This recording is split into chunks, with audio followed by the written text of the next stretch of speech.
नमस्कार. नवदिशाच्या अचीवर सिरीजमध्ये आपणा सर्वांचं मनपूर्वक स्वागत. राष्ट्रीय आदर्श शिक्षक पुरस्काराने सन्मानित गुणवंत शिक्षकांच्या मुलाखतीची ही मालिका नवनीत फाउंडेशनच्या नवदिशा पोर्टलचा हा एक भाग आहे. नवदिशा पोर्टल हे खास शिक्षकांसाठी वाहिलेलं आणि शिक्षकांना समर्पित असलेलं असं पोर्टल आहे. शिक्षकांचं सक्षमीकरण आणि शिक्षकांना समृद्ध करण्यात या पोर्टलचं मोठं योगदान आहे. मुलाखतींच्या या मालिकेमध्ये आज आपण बातचीत करणार आहोत शिक्षिका मृणाल गांजाळे यांच्याबरोबर. मृणाल गांजाळे या पुणे जिल्ह्यातील आंबेगाव तालुक्यातील जिल्हा परिषद आदर्श प्राथमिक शाळा पिंपळगाव महाळुंगे येथे कार्यरत आहेत.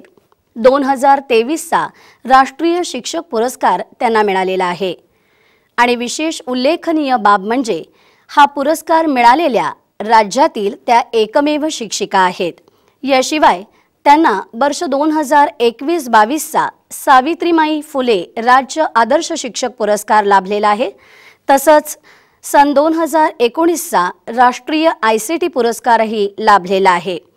याशिवाय अनेक सन्मानाचे पुरस्कारही मृणाल मॅडम यांना मिळालेले आहेत. मृणाल मॅडम, आपलं नवनीत फाउंडेशनच्या तर्फे आजच्या कार्यक्रमात मी मनापासून स्वागत करते. धन्यवाद मॅडम. आपण सुरुवात करूया तुमच्या शाळेपासून.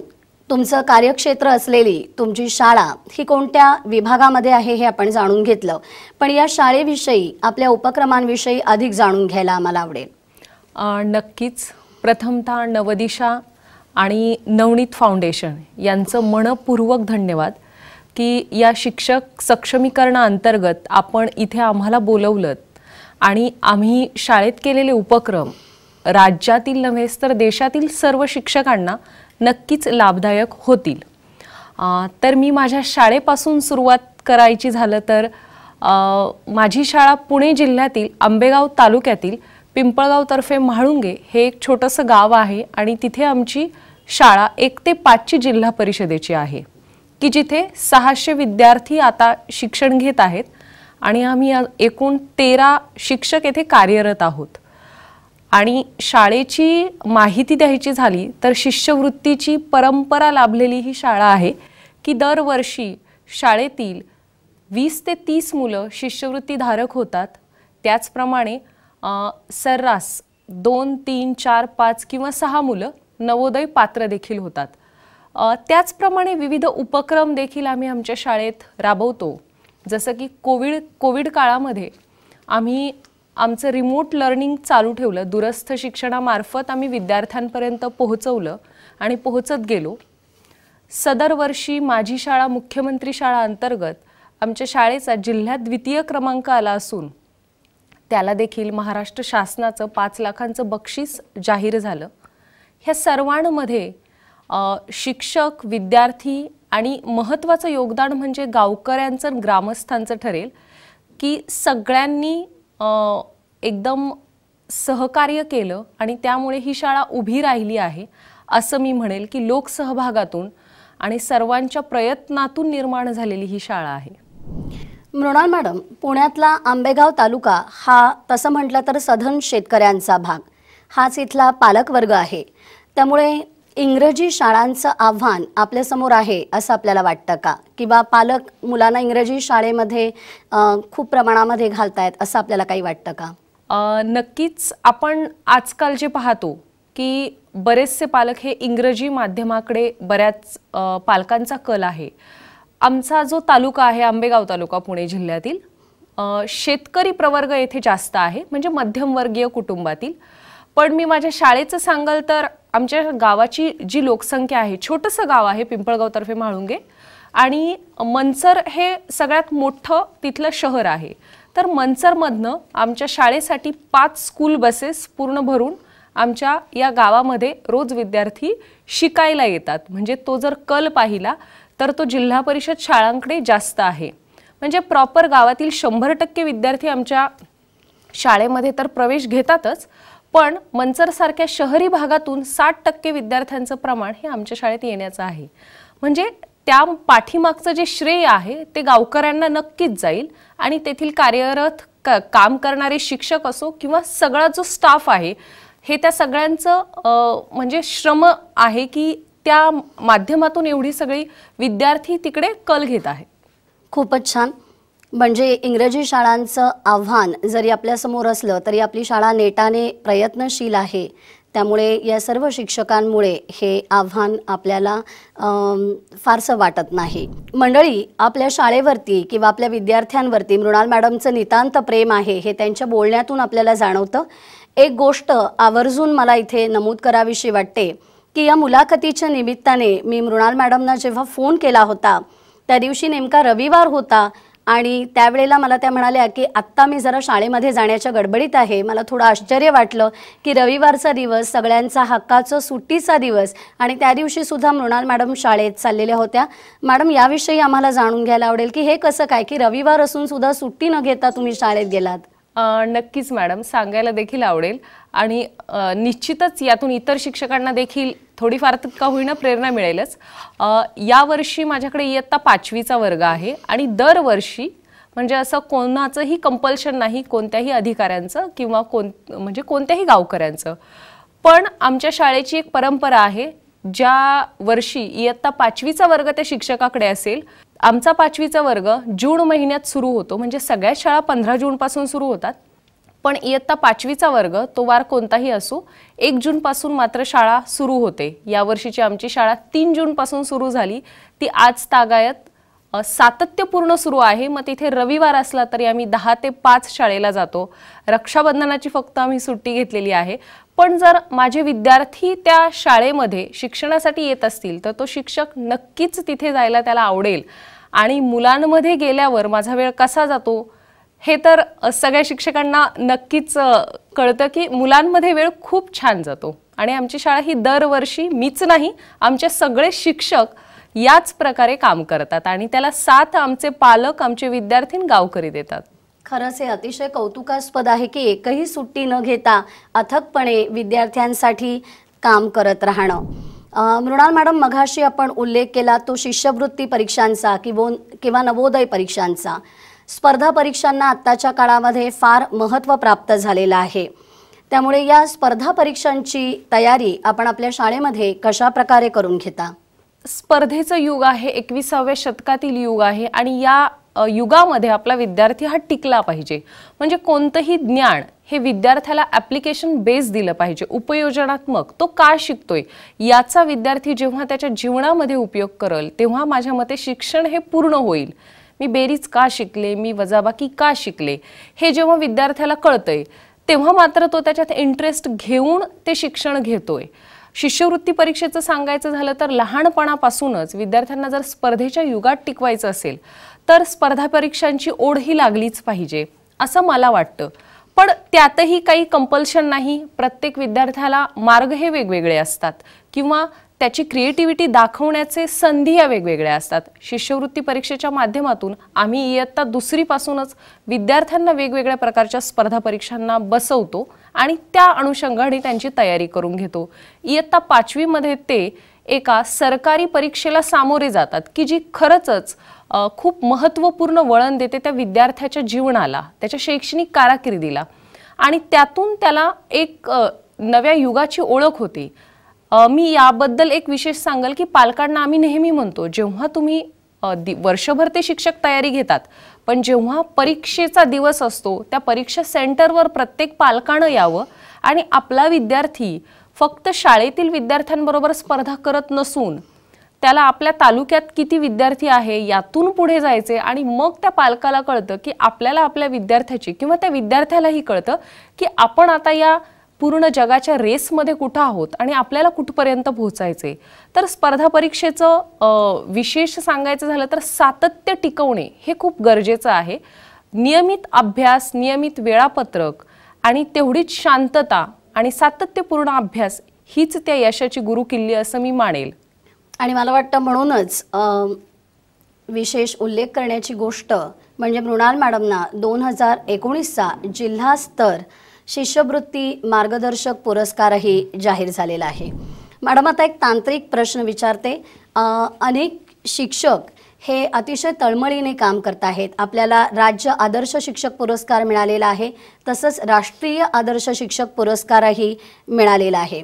खरं तर आपण कोणीच पुरस्कारासाठी काम करत नसतो, पण पुरस्कार हे आपल्यासाठी एक प्रोत्साहन असतं, एक कौतुकाची थाप असते. तर मला असं विचारायला आवडेल की या पुरस्कारासाठी च्या ज्या फाईल तयार कराव्या लागतात त्यासाठी आपण काही विशेष प्रयत्न केले होते का? हे जर आमच्या शिक्षकांना सांगितलं तर त्यांनाही ते मार्गदर्शक ठरेल. नाही, नक्कीच सांगायला आवडेल. मी अशी कोणत्याही प्रकारची फाईल केली नव्हती, पण शिक्षक सक्षमीकरणासाठीच हे पुरस्कार शासनाने तयार केलेले आहेत किंवा भारत सरकारने तयार केलेले आहेत आणि प्रत्येक शिक्षकाने या स्पर्धेत उतरणं गरजेचं आहे, जेणेकरून आपण कुठे आहोत हा प्रश्न महत्त्वाचा नाही, पण आपलं काम कोणत्या दिशेला चालू आहे किंवा आपलं कोणत्या विषयांमध्ये काम कमी आहे या अनुभवातून नक्कीच तो शिक्षक स्वतःला स्वयंपूर्ण बनवण्याचा प्रयत्न करतो. मी जेव्हा डीएडला होते तेव्हा आमचे शिक्षक नेहमी म्हणायचे, माझे जे डीएडचे शिक्षक होते ते नेहमी म्हणायचे, शिक्षक हा बटाट्यासारखा असावा, तो बटाटा प्रत्येक भाजीत मिसळतो. त्याप्रमाणे आपण आपलं काम देखील तेवढंच वर्सेटाईल असणं गरजेचं आहे. The crisis is also an opportunity to learn something new. So in this COVID crisis, I learned so many ICT tools and use in my teaching and learning process. तर ICTच्या म्हणजे कोविडचा काळ हा फार सोन्यासारखी संधी आली आणि त्या काळात मला माझं सगळं जे काम होतं ते मला कंपाईल करण्याची संधी मिळाली. ते एकत्र जोडता मला ते काम आलं. म्हणजे हा खूप एक महत्त्वाचा काळ होता की ज्याचं एक संधीचं सोनं करता आलं. आणि त्या काळात ICT अवॉर्डसाठी मी माझं नामांकन दाखल केलं. तेव्हा वेळ होता कारण ऑनलाईन स्वरूपात शाळा सुरू होत्या. मला माझं काम व्यवस्थित अनुषंगाने जोडता आलं. जेव्हा आपण कोणत्याही राष्ट्रीय पुरस्काराचं नामांकन भरतो तेव्हा त्यात सगळे मुद्दे येतात, जसं की शाळेची भौतिक परिस्थिती असो किंवा शिक्षकांचं स्वतःचं अपडेशन असो किंवा विविध लेखनाचं कार्य असो, प्रशिक्षणांचं कार्य असो, विद्यार्थ्यांबाबत प्रगतीचं काम असो, या सगळ्या क्रीडा, कौशल्य किंवा कला, कार्यानुभव या सगळ्यांमध्ये आपलं काय काम आहे, आपण स्वतःच्या व्यावसायिक कौशल्यावर कशी भर दिलेली आहे, या सगळ्या निकषांतून म्हणजे जवळजवळ ते एकूण 20 निकष आहेत. त्या निकषांतून आपलं काम प्रत्येक शिक्षक हा काम करतोच, फक्त ते काम आपल्याला कंपाईल करून व्यवस्थित ढाचाबद्ध करून तिथे मांडणी करायची असती. तो काळ तेव्हा मिळाला आणि त्या वर्षीचा राष्ट्रीय ICT पुरस्कार मिळाला. तदनंतर ते काम आपण कंटिन्यू करत राहिलो आणि जे काही कंपायलेशन झालं त्या अनुषंगाने मलाही कळलं की माझं काम कुठे कमी आहे आणि कुठे मला ते वाढवण्याची गरज आहे. त्या पद्धतीने आणि आपल्या कामालाही एक क्रमबद्धता प्राप्त होते असं मी म्हणेल. शिक्षक स्वतःही NCERT किंवा SCERT डाएट यांच्यामार्फत सुद्धा विविध संधी असतात की आपण दीक्षा पोर्टलवर काम करतो. विद्यार्थ्यांसाठी ते सुद्धा एक मोठ्या प्रमाणातलं इनिशिएटिव्ह आहे, त्यामार्फत आपण विद्यार्थ्यांपर्यंत पोहोचतो. तर अशा स्वरूपातलं काम आपण स्वतःवर केलं, एक्सप्लोरेशन जास्त केलं तर विद्यार्थ्यांना पण ते नक्कीच फायदेशीर ठरेल. आणि प्रत्येक शिक्षक हा काम करतच आहे, त्यांनी फक्त ते काम व्यवस्थित साच्याबद्ध केलं तर नक्कीच मला वाटतंय की महाराष्ट्रातील सगळ्या शिक्षकांना पुरस्कार मिळायला काही हरकत नाही. नक्कीच आपला हा सल्ला जो आहे तो शिक्षक आवर्जून लक्षात ठेवतील.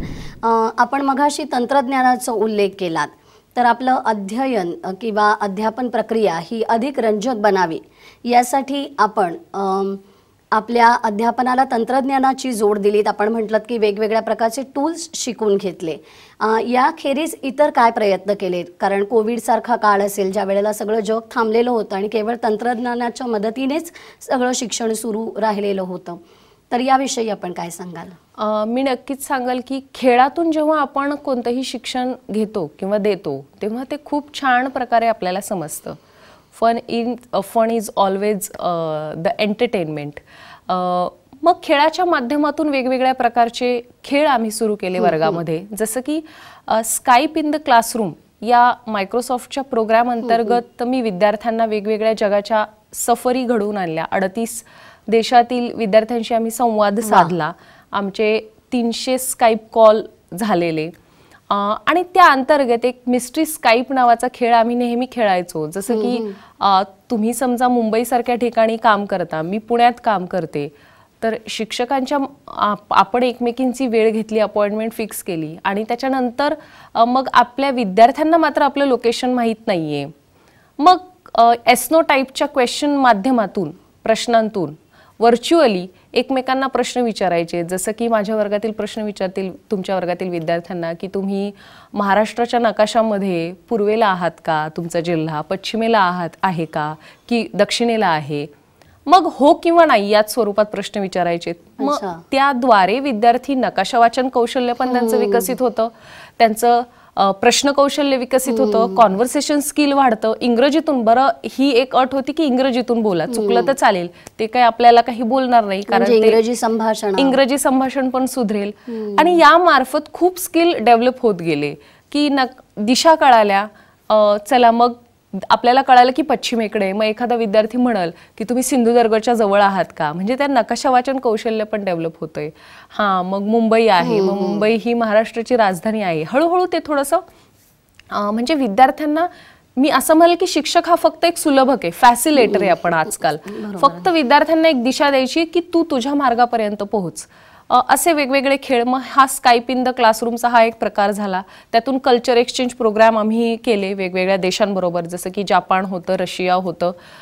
तदनंतर आम्ही AR VRचा शिक्षणात वापर केला की व्हर्च्युअल रियालिटीच्या माध्यमातून विद्यार्थ्यांना सूर्यमाला दाखवणे किंवा विद्यार्थ्यांना गॅलेक्सी दाखवणे किंवा जसं की प्रकाश संश्लेषण ही क्रिया आहे, ही व्हर्च्युअली विद्यार्थ्यांना कशी दाखवायची. शरद पवार इन्स्पायर फेलोशिपच्या माध्यमातून आमच्या शाळेमध्ये ऑडिओ लॅब आम्ही एक विकसित केली आणि त्या अंतर्गत विद्यार्थी बालगीते, कविता, वेगवेगळ्या प्रकारचे रेकॉर्डिंग करतात.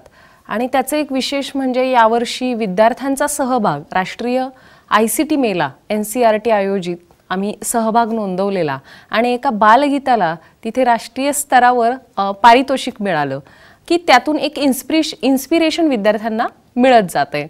त्याचप्रमाणे आम्ही वेगवेगळ्या प्रकारचे गेम्स विद्यार्थ्यांना खेळायला देतो, जसं की टॅबद्वारे शिक्षण देणे किंवा पपेट्रीच्या माध्यमातून शिक्षण देणे. असे विविध आणि विभिन्न प्रकारचे प्रयोग आमच्या शाळेमध्ये सतत सुरू राहतात. आणि याचाच भाग म्हणजे विद्यार्थी स्पर्धा परीक्षांमध्ये यश तर मिळवतात, पण त्याचबरोबर इतरही कौशल्य व्यवस्थितरित्या ते विद्यार्थ्यांचा सर्वांगीण विकास करण्यामध्ये नक्कीच शाळा एक चांगलं माध्यम असं मी म्हणेल. कारण गावकऱ्यांचा लोकसहभागाचा खूप मोठा वाटा तिथे आहे. नक्कीच मृणालताईंचे हे सगळे उपक्रम आहेत हे अतिशय थक्क करून सोडणारे आहेत. शिक्षकांनी खरंच आपल्या कल्पकतेचा वापर केला तर अशा प्रकारे आपल्याला शिक्षणाला अधिक आनंददायी बनवता येतं, हेच या उदाहरणावरून सिद्ध होतं. एक स्त्री शिक्षिका म्हणून काम करत असताना आपल्याला काही आव्हानांचा सामना करावा लागतो का, आणि अशा वेळेला कुटुंबाचा किंवा इतर सहकार्यांचा पाठिंबा आपल्याला कसा मिळतो? नाही, मला असं कुठलंही आव्हान आलं नाही एक स्त्री शिक्षिका म्हणून. कारण मी असं म्हणेल की आज सगळंच आपण को एज्युकेशन घेतोय म्हटल्यावर जर आपण मी नक्कीच म्हणेल की एक शाळेमध्ये पुरुष शिक्षक पण आहेत आणि स्त्री शिक्षिका पण आहेत, पण सगळ्यांना एक इक्विटी आणि इक्वॅलिटी शिक्षणामध्ये नक्कीच राहिली आहे. माझ्या लहानपणापासून तरी कुठेही भेदभाव पाहायला मला कधीही नाही मिळाला. आणि आपण जर तसंच उदाहरण घेतलं, इक्विटी आणि इक्वॅलिटी आपण जर मानतोय, तर नक्कीच एक स्त्री शिक्षिका म्हणून मी हेच म्हणेल की ठीक आहे, मी एक स्त्री आहे म्हणून मी कुठलंही एक्सक्यूज देणार नाही. दिस इज माय वर्क आणि हे मला करायचं आहे. जर मला करायचं असेल तर मी हे करूनच दाखवल. मी असं नाही म्हणणार की ते पुरुष आहेत, हां मग त्यांना थोडंसं जास्त वेळ आहे, मला नाही आहे. मी नक्कीच असं नाही म्हणणार. सगळे आमच्या शाळेतील विशेष म्हणजे आमच्या शाळेमध्ये पहिले 14 शिक्षक होते, 7 पुरुष शिक्षक होते आणि 7 महिला शिक्षिका होत्या. त्यामुळे आता कामाची विभागणी पण आमची तशीच समसमान आहे. सगळे सहकार्य करतात. महत्त्वाचा पाठिंबा म्हणजे कुटुंबाचा आहे. नक्कीच कुटुंब खूप प्रयत्नशील आहे आणि त्यांच्या सपोर्टमुळेच मला इतकं सगळं करण्याची संधी मिळत आहे. आणि शाळेतील स्टाफ, गावकरी, आमचे सर्व अधिकारी वर्ग हे नक्कीच प्रेरणादायी आहेत आणि त्यांच्या प्रेरणेमुळे आजतागायतचा हा इतका सुंदर प्रवास झालेला आहे. बरोबर आहे, कारण इतका सुंदर अध्यापनाचा प्रवास करायचा असेल तर आपल्याला इतरांच्या पाठिंब्याची नितांत गरज असते. एक प्रश्न विचारायचा आहे की या क्षेत्रामध्ये अनेक शिक्षक येऊ पाहत आहेत. या नव्याने येऊ पाहणाऱ्या शिक्षकांना आपण काय संदेश द्याल?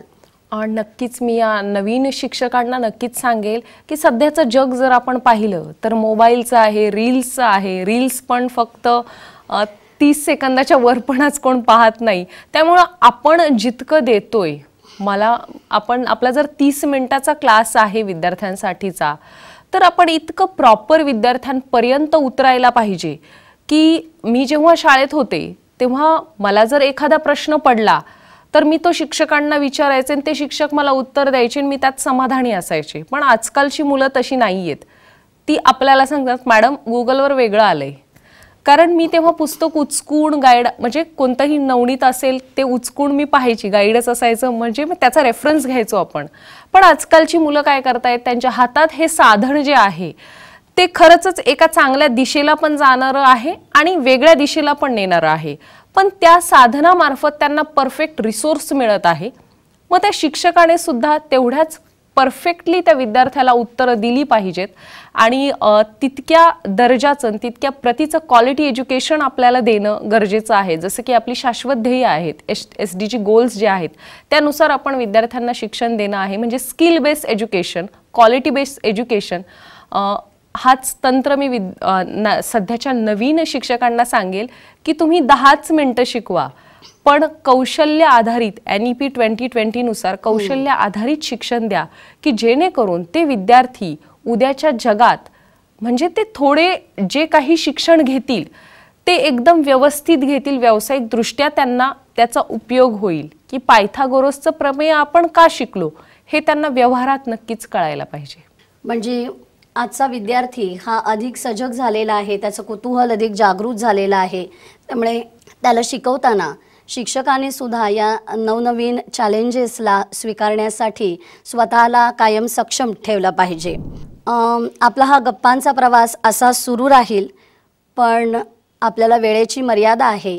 त्यामुळे शेवटचा एक प्रश्न घेऊया की या शिक्षण क्षेत्रामध्ये यशस्वी वाटचाल आपण करत आहोत आणि भविष्यातल्या आपल्या काय योजना आहेत नेमक्या? नक्कीच माझ्या भविष्यातील योजना देखील आहे की प्रत्येक विद्यार्थ्याला क्वालिटी एज्युकेशन मिळायला पाहिजे आणि प्रत्येक विद्यार्थी हा स्वयंपूर्ण झाला पाहिजे असं मी म्हणेल की मी जे शिकवते आहे माझ्या वर्गातील 100% विद्यार्थ्यांपर्यंत मला पोहोचायचे. माझ्या वर्गातील शेवटच्या बाकावरील मुलगा सुद्धा एक उत्तम नागरिक बनू शकेल, सजग नागरिक आणि एक स्किल संपूर्ण आणि परिपूर्ण असा विद्यार्थी बनावा हीच माझी अपेक्षा आहे. आमचे फ्युचर प्रोग्राम आहेत की आम्हाला रोबोटिक्समध्ये काम करायचे, आम्हाला थोडंसं AI वर देखील काम करायचे. कारण माझी 1 ते 5 ची शाळा आहे, त्या अनुषंगाने आमचे उपक्रम हे लहान लहान मुलांचेच आहेत. जसं की सध्या आम्ही मागील वर्षी किंवा त्याच्या अगोदर आम्ही एक स्टेप काउंटर केलेला विद्यार्थ्यांच्या मदतीने की जो एका अपंग विद्यार्थिनीसाठी केलेला आम्ही तो विद्यार्थ्यांच्या मदतीनेच केलेला.